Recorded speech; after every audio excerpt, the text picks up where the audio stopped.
Hi, my name is Paige. Welcome to my channel.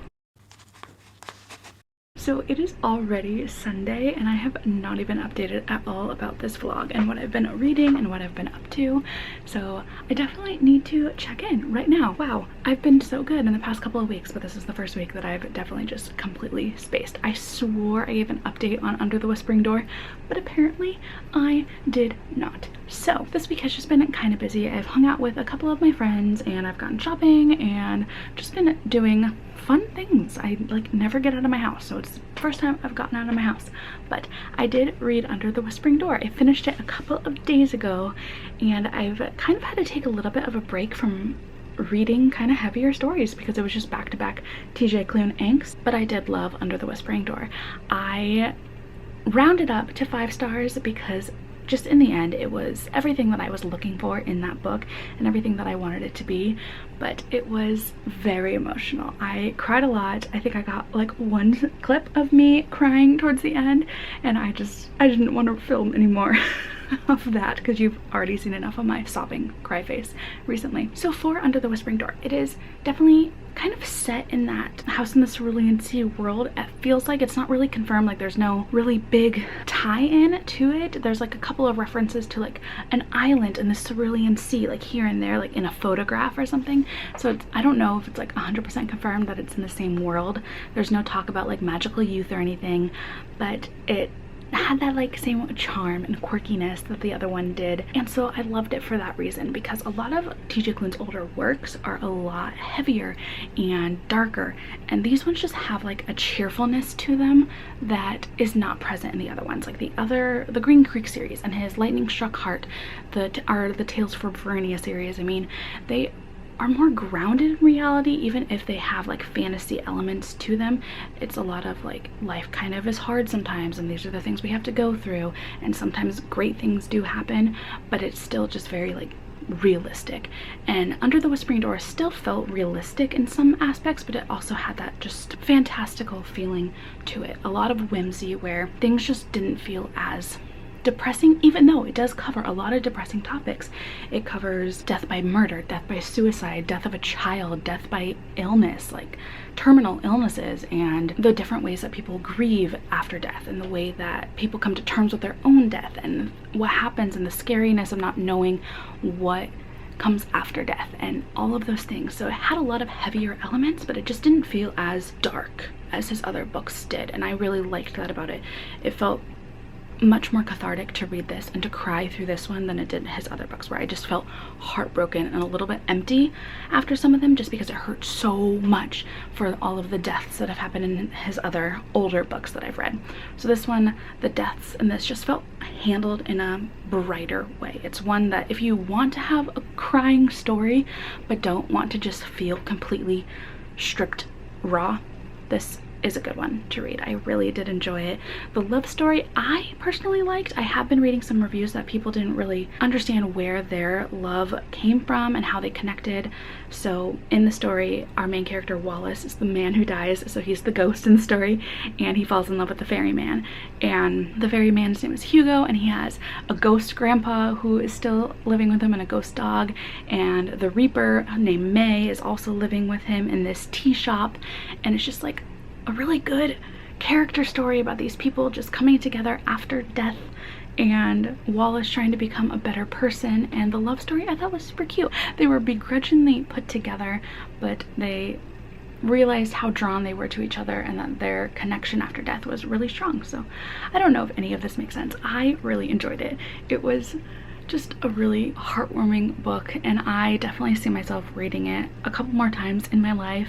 It had moments that I was a complete wreck because, yeah, it's about death, it's sad, but there were just so many other moments that were funny. It had that same like humor from all of TJ Klune's other books. I think he's a really funny writer. He has so many good jokes and little just like one-liners here and there that make me crack up.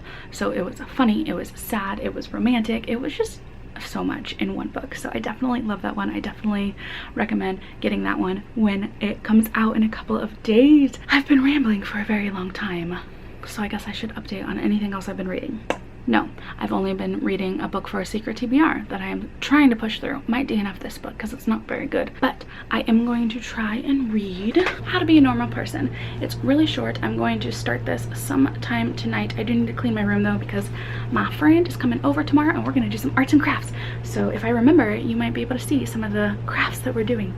We want to really try and make bookmarks and like Halloween stuff, so that'll be tomorrow. But I do need to read this to get on my reading schedule. I've been so good about reading every day, but I skipped Friday and just read fan fiction, and that put me behind on my reading, so I need to catch up so bad.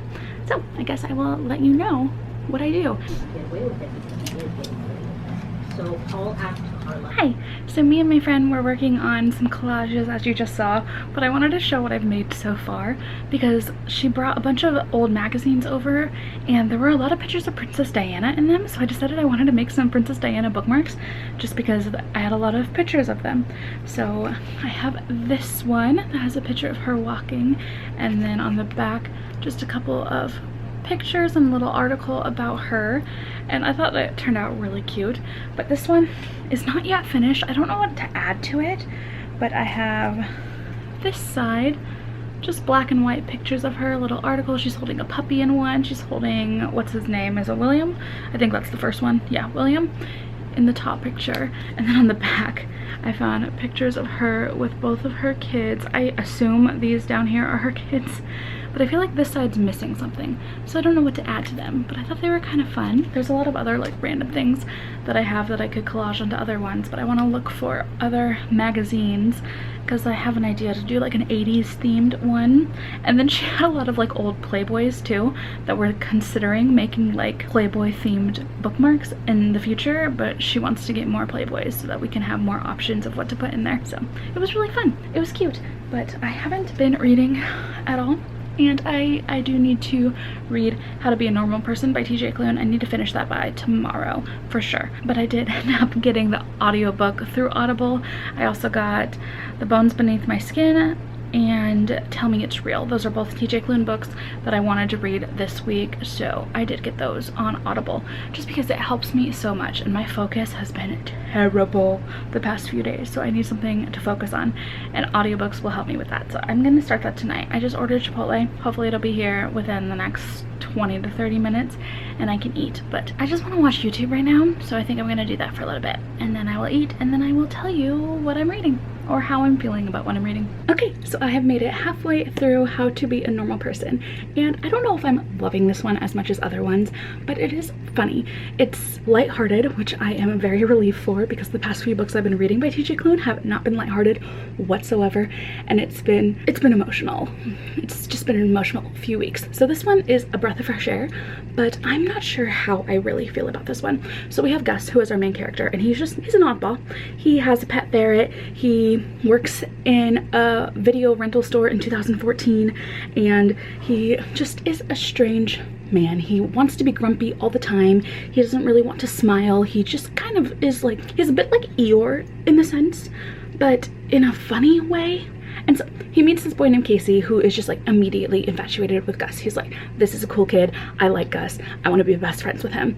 But Gus and him kind of start to have feelings for each other, and Gus doesn't think that he is normal enough for Casey because he overhears Casey talking to his aunt saying that Gus is absurd and a little strange. But in my personal opinion, he probably was being very fond of it, but Gus was like, I don't want to be called absurd and strange. I want to be called normal. I want people to look at me and think that I'm a normal guy. So he goes onto the internet, which is his first time ever using the internet as a 29-year-old in 2014, and Googles how to be a normal person, and is following this article and the tips and tricks it gives you to be a normal person.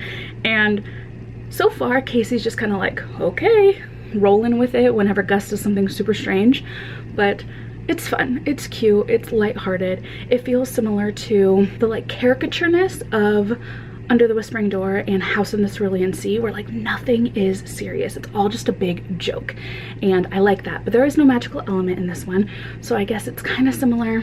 I don't know. The Extraordinaries, the House, or the Lightning Struck Heart, both have that same like everything's a joke, and I like that at some points. But in the other books, there is like an undertone of seriousness where the plot has to be a little bit more serious because it's like a life or death situation or saving the world kind of thing. But this one I haven't haven't found that like serious tone to it.